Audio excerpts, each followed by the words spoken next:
STV news देख रहे हैं आप। आज की प्रमुख खबरों के साथ मैं हूं अंसारुल हक। पहले सुर्खियां।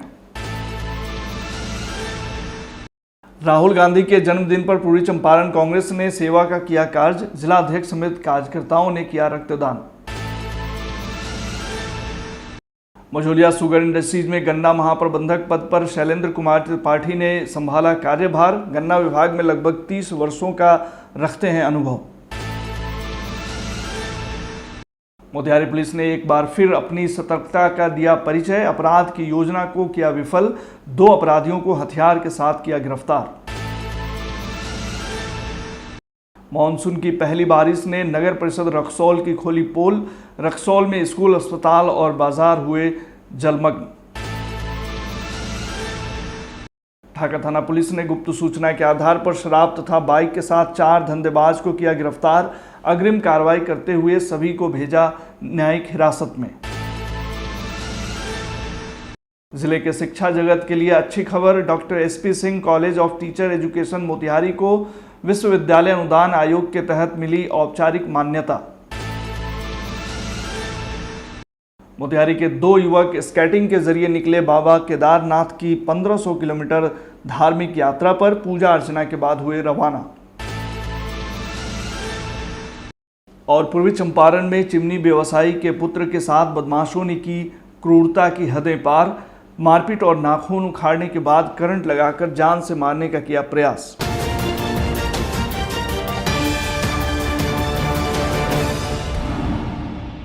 कांग्रेस नेता राहुल गांधी के जन्मदिन पर पूर्वी चंपारण जिला कांग्रेस कमेटी ने जन सेवा कार्यक्रमों का आयोजन किया।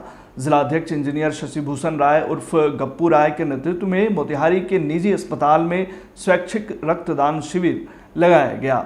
इसके बाद कार्यकर्ता सदर अस्पताल पहुंचे, जहां मरीजों और उनके परिजनों के बीच फल वितरण कर उनका हालचाल जाना। कार्यक्रम का अंतिम चरण चकिया के सागरपुर पंचायत की दलित बस्ती में हुआ, जहां केक काटा गया और महिलाओं के बीच सैनिटरी पैड व फल बांटकर स्वच्छता का संदेश दिया गया। जिलाध्यक्ष ने मौके पर कहा कि रक्तदान से बड़ा कोई दान नहीं है, सेवा ही सच्चा जन्मदिन मनाने का तरीका है। मझौलिया शुगर इंडस्ट्रीज में गन्ना महाप्रबंधक पद का कार्यभार शैलेंद्र कुमार त्रिपाठी ने गुरुवार को ग्रहण किया। इसकी जानकारी unit incharge doctor JP Tripathi ने दी। उन्होंने बताया कि शैलेंद्र त्रिपाठी को गन्ना विभाग में लगभग 30 वर्षों का अनुभव प्राप्त है। इससे पहले वे बजाज, त्रिवेणी, रामकोला एवं सिधवलिया जैसी चीनी मिलों में अपनी सेवाएं दे चुके हैं। उनके अनुभव का लाभ मझौलिया यूनिट को अवश्य मिलेगा। कार्यभार ग्रहण के अवसर पर शिव शक्ति धाम के आचार्य चुनचुन पांडे ने वैदिक मंत्रोच्चारण के साथ मंगलाचरण किया। इस मौके पर GM commercial UN Rai, GM engineering Santosh Kumar, GM production Sarvesh Kumar Dubey, AGM HR Ramakant Mishra समेत अन्य प्रशासनिक अधिकारी उपस्थित रहे। मोतिहारी पुलिस ने एक बार फिर अपनी सतर्कता और त्वरित कार्रवाई से एक बड़ी आपराधिक वारदात को होने से पहले ही विफल कर दिया। गुप्त सूचना के आधार पर की गई कार्रवाई में पुलिस ने 2 अपराधियों को गिरफ्तार किया है।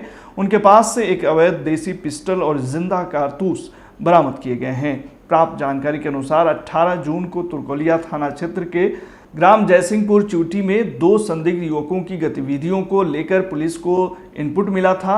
सूचना थी कि दोनों युवक अवैध हथियार के साथ किसी बड़ी आपराधिक घटना को अंजाम देने की तैयारी में हैं। सूचना मिलते ही पुलिस हरकत में आई और सहायक पुलिस अधीक्षक सह अनुमंडल पुलिस पदाधिकारी सदर वन के नेतृत्व में एक विशेष छापेमारी दल का गठन कर त्वरित कार्रवाई की गई। बताई गई लोकेशन पर की गई छापेमारी में 2 युवकों को गिरफ्तार कर लिया गया।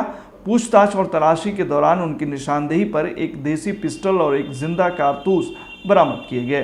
गिरफ्तार युवकों की पहचान फिलहाल गुप्त रखी गई है, ताकि उनके आपराधिक नेटवर्क और संभावित सहयोगियों तक पहुंच बनाई जा सके। पूरे मामले को लेकर तुर्कोलिया थाना में प्राथमिकी दर्ज कर ली गई है।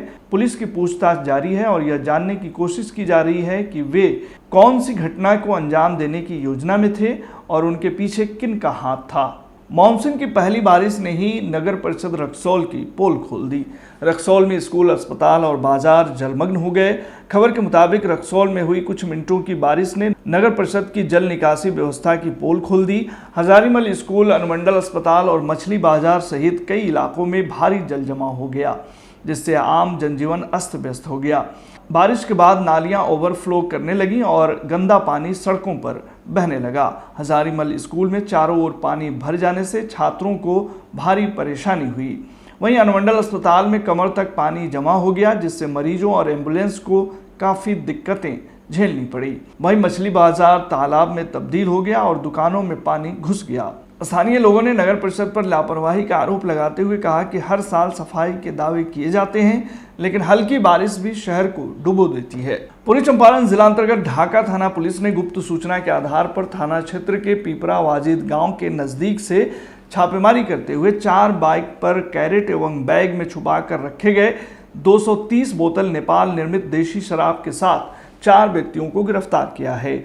गिरफ्तार व्यक्तियों में 2 पूर्वी चंपारण के कुंडवा चैनपुर थाना क्षेत्र के गवंदरी गांव निवासी त्रेता कुमार सिंह और दशरथ कुमार है। वहीं तीसरा और चौथा व्यक्ति ढाका थाना क्षेत्र के कुशवंशी नगर गांव निवासी सरोज दास और अनिल राम है। इस संदर्भ में ढाका थानाध्यक्ष राजरूप राय ने जानकारी देते हुए बताया कि शराब के साथ 3 बाइक को जब्त कर लिया गया है तथा गिरफ्तार सभी व्यक्तियों पर बिहार मद्यनिषेध तथा उत्पाद अधिनियम के सभी सुसंगत धारा दर्ज करते हुए न्यायिक हिरासत में भेज दिया है।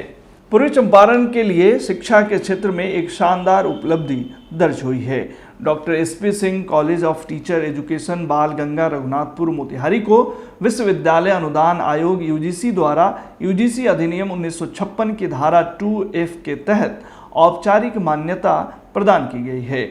वर्ष 2008 में स्थापित यह कॉलेज बाबा साहेब भीमराव अंबेडकर बिहार विश्वविद्यालय से संबद्ध एवं एक स्वायत्त पोषित निजी शिक्षक प्रशिक्षण संस्थान है। यूजीसी की यह मान्यता मिलने से अब यह कॉलेज केंद्र सरकार द्वारा मान्यता प्राप्त उच्च शिक्षण संस्थानों की सूची में शामिल हो गया है और यूजीसी द्वारा प्रायोजित योजनाओं, शोध परियोजनाओं और विकास कार्यक्रमों में भाग लेने का पात्र बन गया है। कॉलेज के प्रबंध निदेशक रंजीत कुमार ने कहा कि यह मान्यता संस्थान के गुणवत्ता, समर्पण और नियामक मानकों के पालन का प्रमाण है। उन्होंने बताया कि संस्थान अब NAAC मान्यता, शोध कार्य और राष्ट्रीय अंतर्राष्ट्रीय सहयोग की दिशा में भी आगे बढ़ेगा।